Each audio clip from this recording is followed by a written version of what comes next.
예, 안녕하세요. 백두산 금융연구소의 백두산입니다. 8월 17일 토요일입니다.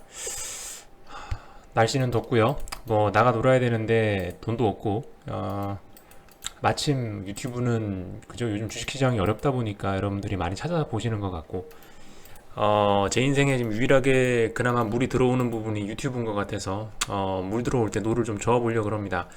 어제 저녁 뭐 미국장 마감 시황이라든가 뭐 우리가 그리고 또 주말 동안에 볼만한 뉴스들 좀 이슈들 좀 살펴보도록 하겠습니다. 우선은 어제 미국장 어제 금요일 날 저녁에 다행히 급등을 해줬습니다. 솔직히 좀 되게 불안했어요. 왜냐면은 뭐 제가 제일 싫어하는 게 갭상승입니다. 어설픈 갭상승 제가 제일 싫어하는데 어제 좀 어설프더라고요. 어제 갭상승이 좀 솔직히 좀 마음에 안 들었습니다. 근데 S&P 500 갭 상승하긴 했는데 뭐 다행히도 유럽에서 호재가 들려오는 바람에 이 갭을 유지하고 그리고 힘차게 뭐 급등을 할 수가 있었습니다. 솔직히 이렇게 차트에 갭이 떠버리면은 뭐 물론 뭐 갭을 언제나 메꾸는 건 아닙니다. 그죠? 중요한 자리는 갭을 계속 유지하기도 하지만 어쨌든 일단 뭐 갭이 떠 있으면 왠지 저거 다시 내려와 가지고 다음번에 하락할 때는 여기 갭까지 갭 상승했던 요 자리까지 빠질까봐 그런 게 하여튼 항상 걱정이 되긴 하죠. 아무튼간 뭐 많이 올라줬습니다. 그래서 일단은 좀 파생상품이나 이런 쪽을 좀 보면요. 파생상품이나 이런 쪽을 보면은 뭐 일단은 흐름이 나쁘지가 않습니다. 흐름이 좋아졌어요. 미국 변동성 지수 추종하는 ETF죠. ETN이죠. TVIX라고 보시면은 좀 많이 내려왔어요.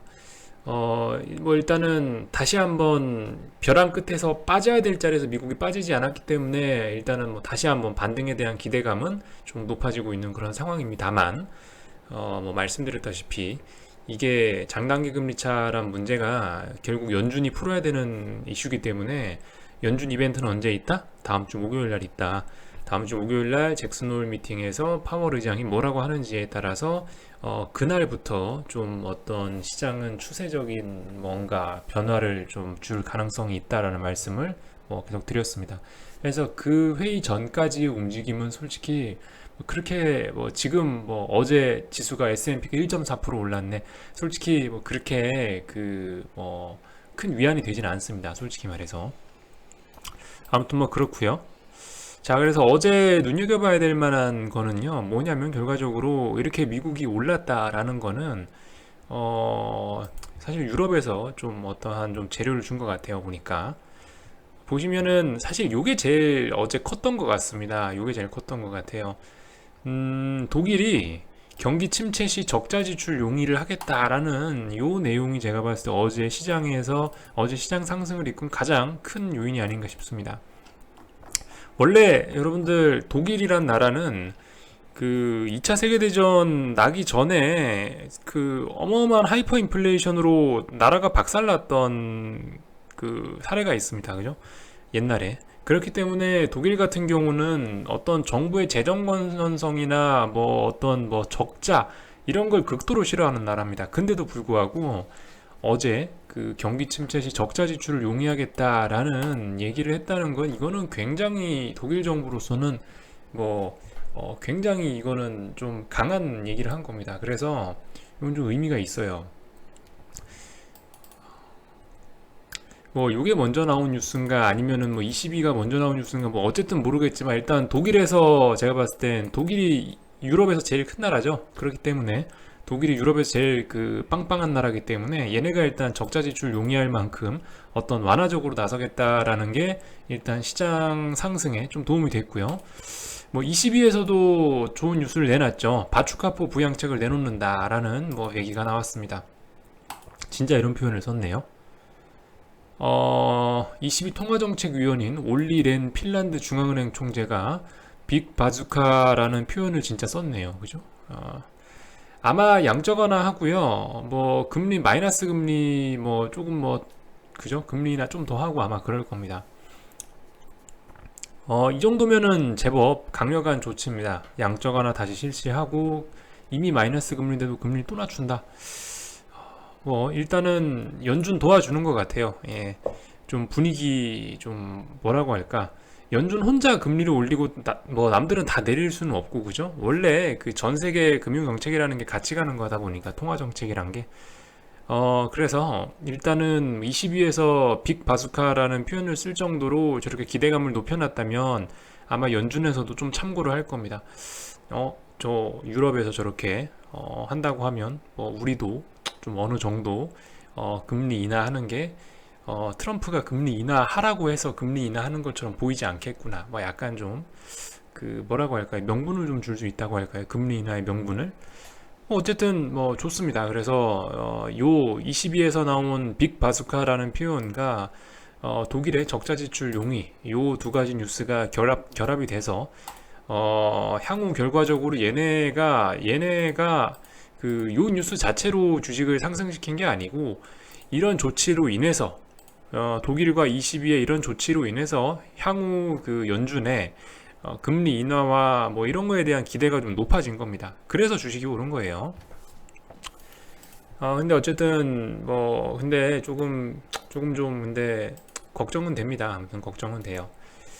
지금 유로존 같은 경우는 뭐 여러분들 아실라나 모르겠지만 요게 유로존 전체 GDP인데요. EU 유로존 전체 GDP인데 보시면은 2008년 금융위기 이후로 사실상 역성장입니다. 역성장. 그죠? 이게 GDP인데 명목 GDP인데요. 이 보시면은 2008년 금융위기 때 피크를 찍고 나서 지금 보시면은 아직 2008년의 고점도 터치를 하지 못했습니다. GDP 그 국내 총생산이 그렇게 된다. 이건 무슨 얘기냐면 이건 결국 역성장했다는 얘기예요. 2008년 금융위기 이후로 지금 11년째인데 금융위기 난 지 11년째인데 아직도 그때만큼 회복하지 못했다라는 심각한 상황을 보여주는 겁니다.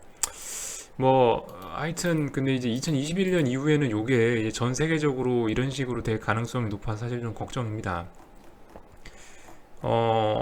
지금 이제 금리가 미국 금리도 거의 0에 가까워졌죠.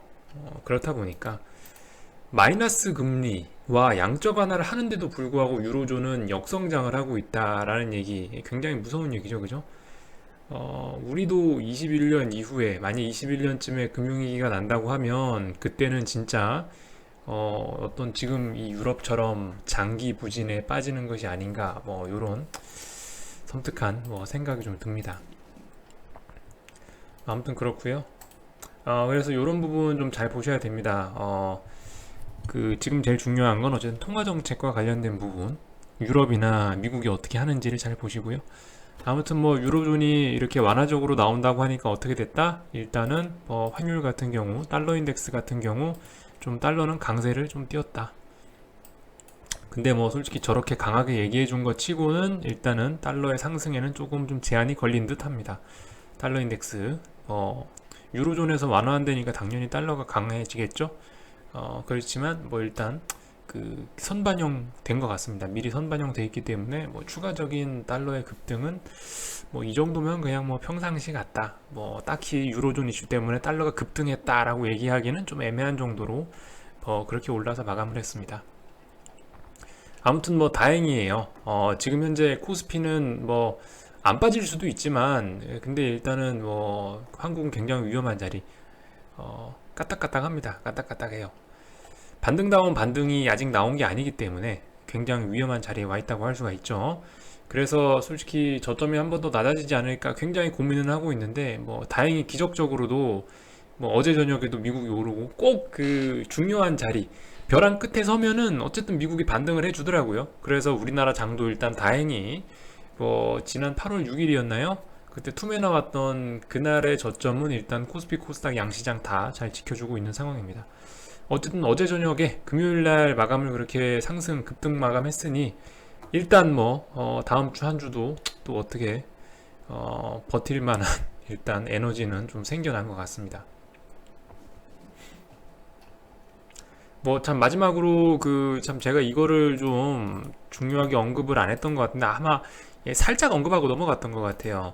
그 주말에 뉴스 찾아보다 보니까 이런 게 하나 있긴 있더라고요. 제가 이거 언급을 하긴 했는데 그때 당시엔 좀 뉴스 나왔을 당시엔 좀 가볍게 언급하고 넘어갔던 것 같아서 요거 하나만 좀 보고 마치도록 하겠습니다. 중국 금융시장 내년 전면 개방 이게 언제 나온 뉴스냐면 7월 2일 날 한 달 전에 나온 뉴스죠. 원래는 2021년까지 외국인 투자자에 대한 중국 증권시장 진입 문턱을 없애기로 결정했다라고 했는데, 리커창 총재가 이 그 무역 분쟁 긴장감 완화 뭐 이런 걸 위해서 2020년으로 금융시장 개방 확대 조치를 2020년으로 1년 앞당겨 시행하기로 했답니다. 굉장히 중요한 소식이죠, 그죠? 이게 그 우리나라로 비교를 하면 어떤 거냐면 97년 IMF 끝나고 나서 IMF에서 우리나라한테 요구한 게 있지 않습니까? 니네 금융시장 개방해라, 주식시장 외국인한테 개방해라 라고 했지 않습니까? 뭐 그 뒤로 주식이 굉장히 많이 올랐죠. 예, 그 뒤로 주식이 굉장히 많이 올랐었습니다. 그 조치로 인해서 IT 버블도 생겼고요. 똑같습니다, 여러분들. 지금 그 제가 말씀드렸던 것처럼 지금이 한 98년 6월쯤 하고 주식시장 돌아가는 흐름이 똑같아요. 장단기 금리차 역전됐다가 뭐 하루 역전됐다가 지금 현재 뭐 더 지켜봐야겠지만 장단기 금리차 다시 일단 정상으로 돌아는 왔고요. 뭐 불안하긴 하지만 장단기 금리차 역전 기간도 굉장히 짧고 뭐 그리고 역전 폭도 굉장히 작았습니다. 뭐 1bp 이 정도 굉장히 작게 역전이 됐었고 2098년에도 그랬어요. 그리고 98년도에 우리나라 코스닥 시장 처음 생겼거든요. 그리고 나서 코스닥 버블 생겼죠. 정보통신 IT 버블이 생겼고 중국도 똑같습니다. 중국도 커창반이라는 중국판 나스닥을 개장한 지가 얼마 안 됐거든요. 한 3주 됐나? 한 달쯤 됐을 겁니다. 근데 그 커창반 만들고 나서 지금 현재 한 달간 그 걔네 커창반은 랠리를 하고 있고 더군다나 지금 중국 금융시장 개방도 완전 개방도 2020년으로 간다고 하면요 어떻게 되겠습니까?